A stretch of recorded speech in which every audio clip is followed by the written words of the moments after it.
Bine v-am găsit, bine v-am regăsit, dragilor din Zodia Balanță, oriunde v-ați afla.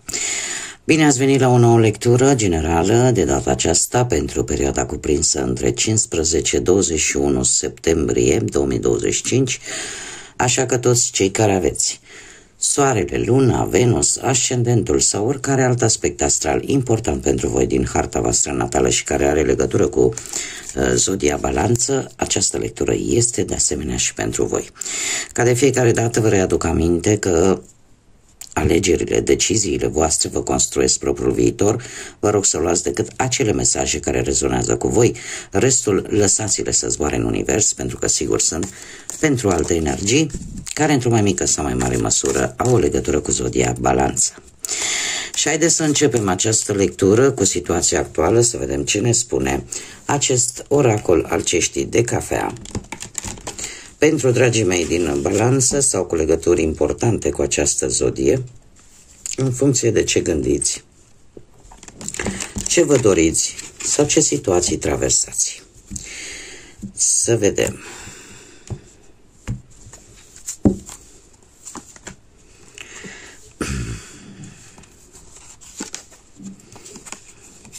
Se pare că aveți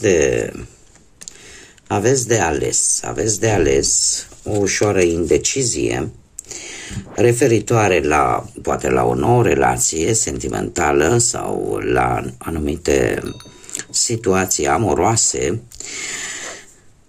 dar de asemenea apar și vești, noutăți, mesaje.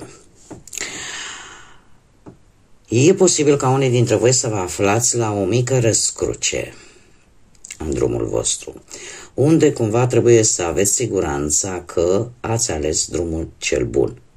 Sau, pur și simplu, sunteți în situația în care nu alegeți deloc. De ce? Apare această indecizie, cum am mai spus, în care parcă nu puteți lua o decizie.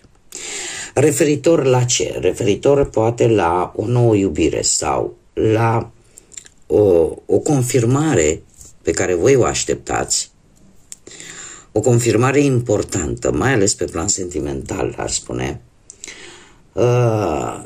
dacă cineva într-adevăr vă iubește cu adevărat sau nu. Sfârșitul acestei săptămâni posibil să vină cu mesaje, cu vești, cu mail-uri, cu apeluri, cu ceva important, cu vești bune, aș zice eu, pe care poate unii dintre voi chiar le-ați fi așteptate. Exact ca și cum ai zice, această indecizie se va decide, veți primi acea confirmare de care voi aveați nevoie ca să puteți face această alegere. Acum, haideți să vedem ce ne spune și tarotul. Ce vine pentru dragii mei din Balanță în perioada 15-21 septembrie pe plan profesional, financiar sau sentimental. Haideți să vedem cam cum stau lucrurile.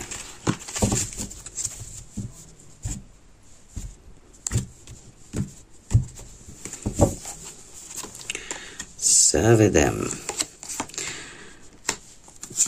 Da, se pare că lucrurile nu sunt rele deloc, cel puțin pe plan profesional. O stabilitate, un eveniment care vă bucură. Vedeți că încep lucrurile să se miște pe planul profesional, la locul de muncă. Nu știu dacă sunteți în căutarea unui job sau pur și simplu situația oarecum se mai îmbunătățește în ceea ce privește munca și activitatea pe care voi o desfășurați. Cavalerul de monede îmi vorbește de semne de pământ, Taur, Fecioară sau Capricorn, care vă pot spune ceva, sau poate voi aveți un ascendent într-o zodie de pământ. Cert este că nu sunteți în momentul de a schimba jobul pentru cei care poate aveați acest gând în minte, Iar pentru cei, cum am mai spus, care sunteți în căutare, e posibil să găsiți chiar într-un loc unde voi cunoașteți foarte bine activitatea care se face acolo și veți avea câștig de cauză. De ce? Pentru că am un 2 de cupe care îmi vorbește de înțelegere. Este ceva benefic pentru voi, este ceva ce va duce un echilibru și se pare că în sfârșit puteți primi acea apreciere, acea valoare de care voi aveați nevoie, poate în ceea ce privește activitatea pe care voi o faceți. Dacă nu, putem vorbi chiar de foarte multă, cum să spun eu, foarte multă pozitivitate pentru o conexiune foarte bună legată de viața voastră profesională. Există o înțelegere mutuă și de o parte și de alta, între voi și șefi, dacă voi sunteți șefi, între voi și angajați sau între voi și partenerul vostru de afaceri sau între voi și un angajator. Mergem mai departe și haideți să vedem pe partea asta financiară. Pe partea financiară, banii în marea lor majoritate or să vină din munca pe care o prestați. Am de aici de asemenea apar zodii de pământ, Taur, Fecioară, Capricorn, cum de asemenea apar și zodii de foc, Berbec, Leu, Săgetător, care pot avea sau nu o implicație în viața voastră financiară. Acest paj de monede vine cu a cere. Cred că unii dintre voi vor cere ori o mărire de salariu, ori pur și simplu cereți atât cât considerați voi că vi se cuvine, cunoscându-vă valoarea pe care voi o aveți și chiar dacă nu primiți, să zicem, de moment un răspuns pozitiv la cererea voastră, trebuie să aveți un pic de răbdare, pentru că într-un fel sau altul veți obține o recompensă.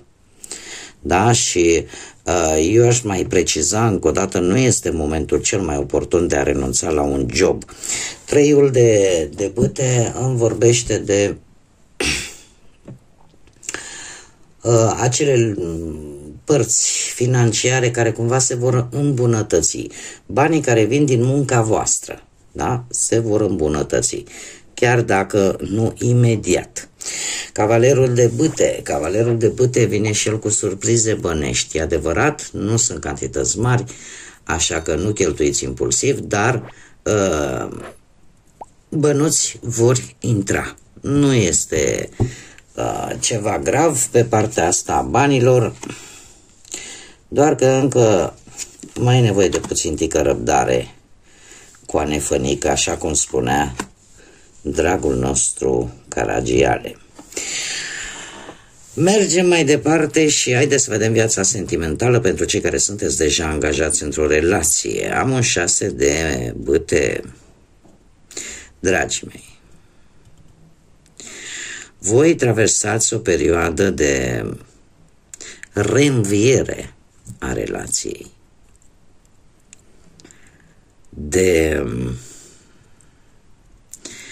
cu acest 5 de cupe, eu aș zice că unii dintre voi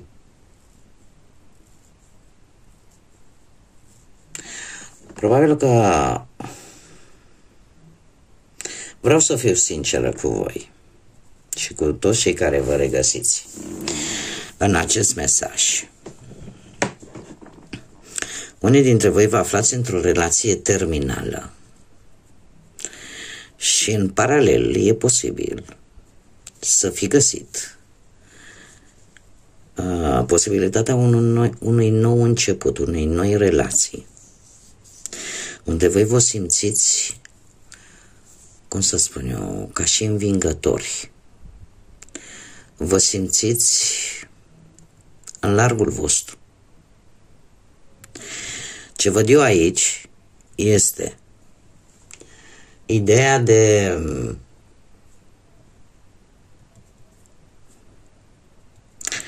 a îmbunătăți cumva. Deci există această idee de a îmbunătăți relația. Există această idee de haide să o luăm de la început. Dar totuși, din păcate, sau poate din fericire, cine știe, pentru unii dintre voi. Totuși, relația asta nu știu dacă se poate salva. Nu știu dacă se poate salva. Apare, într-adevăr, am două variante aici. Ori voi găsiți posibilitatea unui nou început în altă parte și relația veche e cam pe copcă, sau, pur și simplu, chiar dacă se încearcă să se reînvie relația, cumva este sortită eșecului. Este sortită eșecului pentru că atâta timp cât nu există resurse din ambele părți, atunci probabil că nu se mai poate face nimic. Și atunci probabil că voi veți avea nevoie de un timp ca să vă vindecați.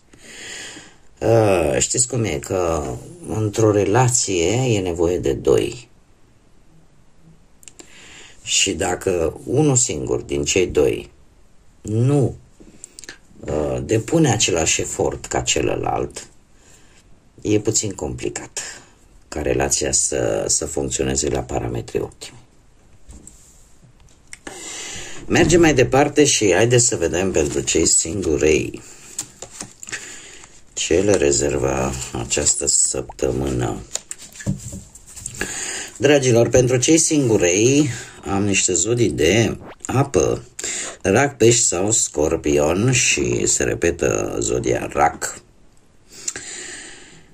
Dragilor, voi e posibil ca în această săptămână să aveți parte de o încercare sinceră de a reîncepe din nou o relație. Apar vechi iubiri. Poate veți primi, nu știu, vreun apel telefonic, mesaje, ceva din care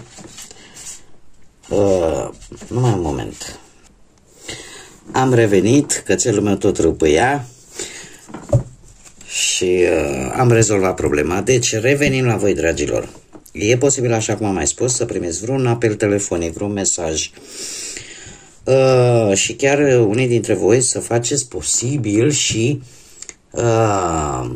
o călătorie. Acum, este cineva din trecutul vostru, probabil mai în vârstă decât voi, care în general este o persoană destul de blândă, destul de înțelegătoare, destul de sentimentală, aș spune, destul de diplomată și de tolerantă.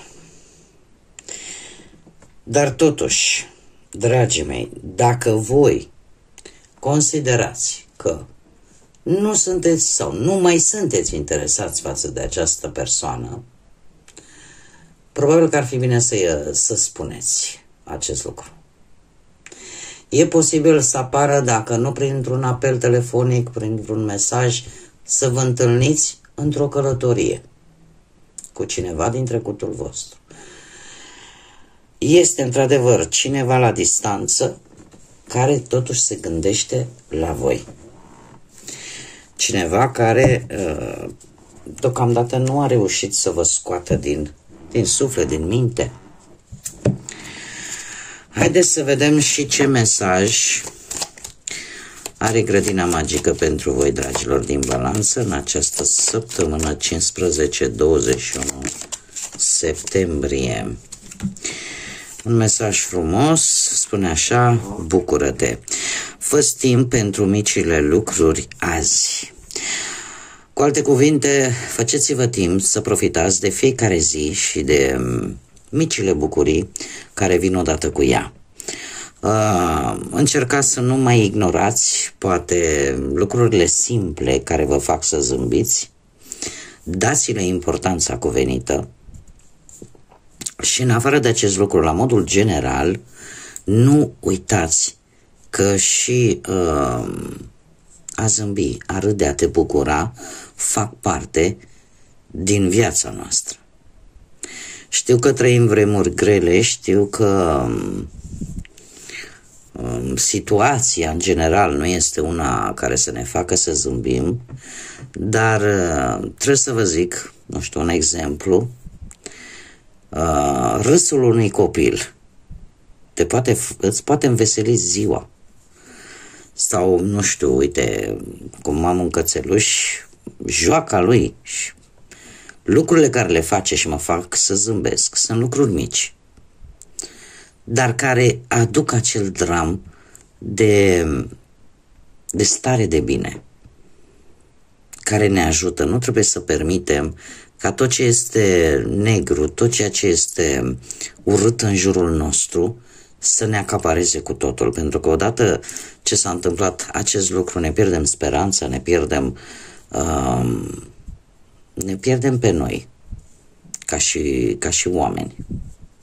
Așa că faceți-vă timp pentru micile lucruri care vă aduc bucurie. Bun, dragii mei, cam atât am avut pentru voi. Eu vă mulțumesc pentru atenție. Desigur, mulțumesc ca de fiecare dată tuturor pentru aceste gesturi minunate transmise de voi prin intermediul distribuirilor, mesajelor, like-urilor, faptului că vă abonați. Invit pe toți ceilalți care încă n-au făcut-o să se alăture acestei comunități a florilor de lotus.